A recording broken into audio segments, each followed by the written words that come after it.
Hi guys, अगर आपका plan है एनआईएस का ऑन डिमांड एग्जाम देने का जो जनवरी फरवरी मार्च में होने वाला है, तो उसमें आप लोगों को किन बातों का खास ध्यान देना है उसके बारे में पूरा डिटेल्स में समझने वाला है। एनआईएस का ऑन डिमांड एग्जाम टफ है, बट इतना भी टफ नहीं है जितना बताया जाता है। यहाँ पे लूप में बच्चे फंस जाते हैं, एक बार एग्जाम देते हैं, फेल होते हैं, वापस एग्जाम देते हैं और ये चलता चला जाता है, फिर हार मान के एग्जाम देना ही छोड़ देते हैं एंड कैरियर पाथ ही चेंज कर देते हैं। बट जो मैं बताने जा रहा हूँ, अगर इतना आपने कर लिया तो आपको गारंटी देता हूँ कि एक बार में एग्ज़ाम्स क्लियर होगा और आपको जो है ज़्यादा मार्क्स भी मिलेगा। ठीक है, इन बातों का खास ध्यान देना। सबसे पहले समझो कि सिलेबस क्या है। बहुत ज़्यादा ब्लंडर करते हैं स्टूडेंट्स को, रहता है कि भाई सिलेबस क्या है इसका। सिलेबस बहुत ही बेसिक है, जो पब्लिक एग्जाम्स में पूछे जाते हैं वही सेम चीज़ एनआईएस का ऑन डिमांड एग्जाम में पूछा जाएगा। बहुत सारे लोग कहते हैं कि पूरा कंप्लीट सिलेबस कवर होगा।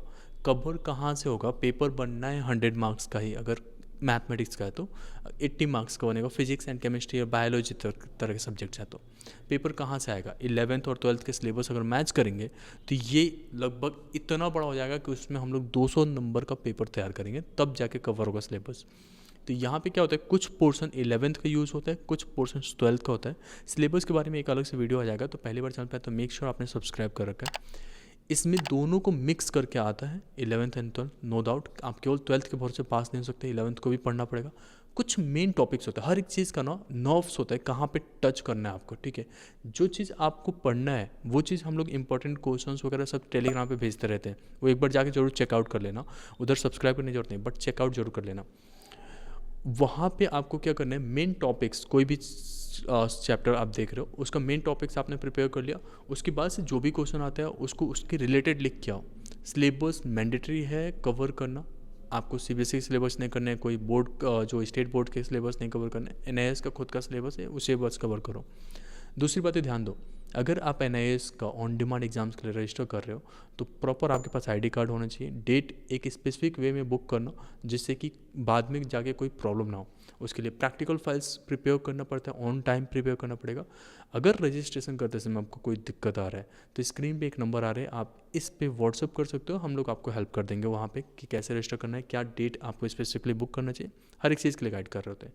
अगर आपका प्रैक्टिकल सब्जेक्ट्स है तो प्रैक्टिकल फाइल्स बनते हैं, और आपका केंद्रीय विद्यालय जो एग्ज़ाम सेंटर रहेगा या आप हेडक्वार्टर दे रहे हो तो वहाँ पे आपको प्रैक्टिकल की स्केड्यूल लेना बहुत ज़रूरी है। ये बच्चे नहीं लेते, फिर प्रैक्टिकल एग्ज़ाम छूट जाता है उनका और वापस से रिपीट करने लगते हैं एग्ज़ाम्स को। और वापस से रिपीट करना बस नहीं है, टाइम वेस्ट तो साथ साथ हो ही रहा है, उसके बाद से आपको अलग से फिर से एग्ज़ाम फीस देना पड़ता है। ये एक बड़ा मिस्टेक है। तीसरी चीज़ ये ध्यान रखो, आपने जब भी रजिस्ट्रेशन कर लिया तो ये भी ध्यान देना है कि अगर आप फेल थे फिर वापस रजिस्ट्रेशन कर रहे हो तो टीओसी आप ले रहे हो या नहीं ले रहे हो।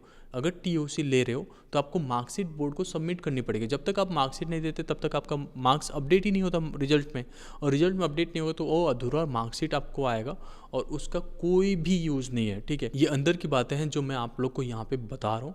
बहुत सारी चीज़ें और भी लेके आने वाला हूँ जब तक आपका एग्ज़ाम से स्टार्ट होगा। आप जनवरी में तो, फरवरी में तो या मार्च में तो आप लोग को अभी से प्लानिंग करना पड़ेगा। डिस्ट्रैक्शंस बहुत सारे हैं अभी के टाइम पे, तो डिस्ट्रैक्शन को रिड्यूस करके अपनी स्टडी टाइम को थोड़ा बढ़ाओ। एग्जाम्स में जितना ज़्यादा पढ़ के जाओगे, जितना ज़्यादा अवेयर रहोगे कि क्या क्या चीज़ें पूछे जा सकते हैं, उतना ही अच्छा आप स्कोर कर पाओगे। ठीक है, एट लास्ट एक चीज़ अपने दिमाग में हमेशा रखना, एग्ज़ाम्स आपका है, पढ़ना आपको है, टाइम आपको निकालना है, बट इसके साथ साथ क्योंकि ये प्रोसेस सारा ऑनलाइन है तो आपको सब कुछ सही ढंग से करना है। कुछ भी मिस होता है आपका साल ख़राब होने की तरफ चला जाता है। ठीक है, और एक प्रॉपर गाइडेंस आपको ज़रूरत होती है, उसके लिए हम लोग हैं यहाँ पे गाइड करने के लिए। तो सब्सक्राइब करके ज़रूर रख लेना। आगे मिलते हैं कुछ अच्छे कंटेंट के साथ। होप इन डेट आपको ये वीडियो पसंद आया होगा। Thank you so much.